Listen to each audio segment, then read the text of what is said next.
Do you know that Dave Kunst was the first person in history to walk across the entire world? However, during his journey, Dave used airplanes to cross oceans.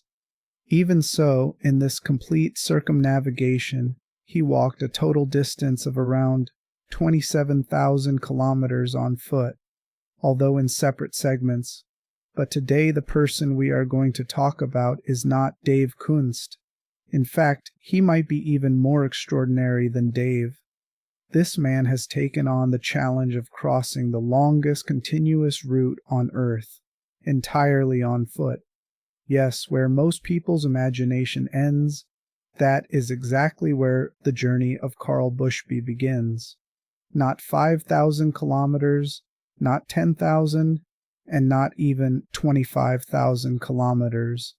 Astonishingly, Karl Bushby has already covered more than 47,000 kilometers, using nothing but his own legs. And the most surprising part is that his journey is still not over. 25 countries, 6 deserts, 7 mountain ranges, and 27 years of time. The goal? Just one, to walk around the world completely on foot without any external support. But how is this even possible? Once again, welcome to MRTV. Viewers, Karl Bushby is a former British paratrooper from England who decided to attempt the most dangerous and longest continuous walk in human history. On November 1st, 1998, with only $500 in his pocket, Karl began his journey from Punta Arenas, a city located at the southern tip of Chile. He named this mission the Goliath Expedition. The plan was simple in theory, but impossible in reality. Karl intended to cross the entire American continent on foot, enter Russia from Alaska, continue through Asia, and finally return to his hometown in England to complete the journey. The total planned distance was approximately 58,000 kilometers. According to Karl's calculations, if he walked just 19 kilometers per day, he could complete this journey in 8 years. But what he didn't know was that this 8-year plan would stretch into a journey lasting more than 27 years and still counting. Karl Bushby set 2 strict rules for himself. First, he would not use any form of transportation. No cars, no trains, no airplanes, and no motorized vehicles of any kind. Every single step had to be taken on foot. Second, if his journey was ever interrupted for any reason, he would restart from the exact same point where he had stopped. These rules may sound simple, but Karl paid for them with years of loneliness, endless visa problems, and constant encounters with death.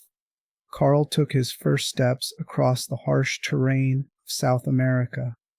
Extreme weather, wild landscapes, and new challenges at every turn.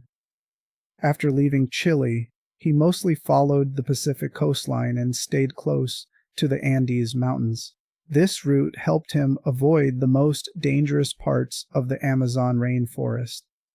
However, even before reaching Central America, the weather and terrain tested him relentlessly.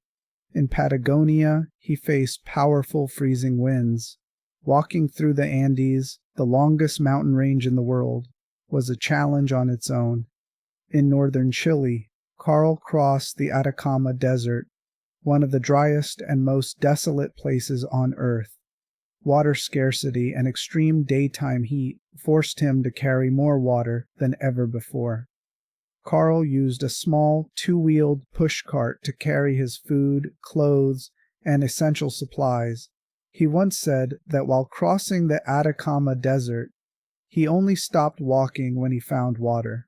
Crossing South America was a major milestone, but the real challenge awaited him ahead: the Darién Gap. The Darién Gap is a 320-kilometer stretch of dense jungle between Colombia and Panama. It is filled with poisonous snakes, dangerous insects, and armed guerrilla groups. Karl had to survive all of this on foot. While crossing into Panama, Karl was arrested by Panamanian authorities and held in prison for 18 days. But after his release, according to his rules, he returned to the exact point where he had stopped and continued walking. Crossing Central America was no easier. Multiple borders meant endless visa issues and long delays at immigration checkpoints.